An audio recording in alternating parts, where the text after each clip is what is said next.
এনে কালকে থেকে তোমার জন্মদিন, আমার গ্যারেজ থেকে তোমার যে গাড়িটা পছন্দ হয় তুমি সেই গাড়িটা নিয়ে যাও। আরে বাবা বাদ দাও, আমি ছোট গাড়ি চালাবো। আমার বয়ফ্রেন্ড আমাদের কোম্পানিতে কাজ করে, তুমি ওকে আমাদের কোম্পানির ম্যানেজার বানিয়ে দাও। আমার মনে হচ্ছে ইয়াশ তোমার আসল পরিচয় জানে না। তুমি চিন্তা করো না, আমি খুব তাড়াতাড়ি একটা ঠিক করে দিব। আরে জানি না ইয়াশ আমাকে কালকে কি গিফট দিবে। আরে এত দামি ব্যাগ ইয়াশ আমাকে গিফট করবে? ইয়াশ তোমার কি কোনো জায়গায় ভুল হচ্ছে? আরে না, আমার তো কোনো জায়গাতেই ভুল হচ্ছে না। তুমি এখানে দাঁড়াও, আমি কাজে যাইতেছি।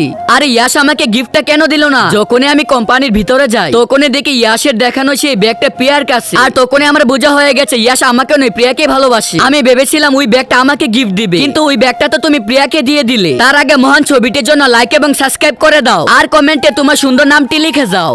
এনে আমি শুধু তোমাকে ভালো একজন বন্ধু ভাবি। আমি তো প্রিয়াকে ভালোবাসি, কারণ প্রিয়ার চাচা এই কোম্পানির সিইও। কালকে আমি আমার সব বন্ধুদেরকে নিয়ে পার্টি দিব, সবাই কিন্তু ঠিকঠাক মতো চলে আসবে। আরে বাপ, প্রিয়া তো অনেক বড় লোক রে। প্রিয়া কালকে তুমি আসবে? হ্যাঁ, কেন না।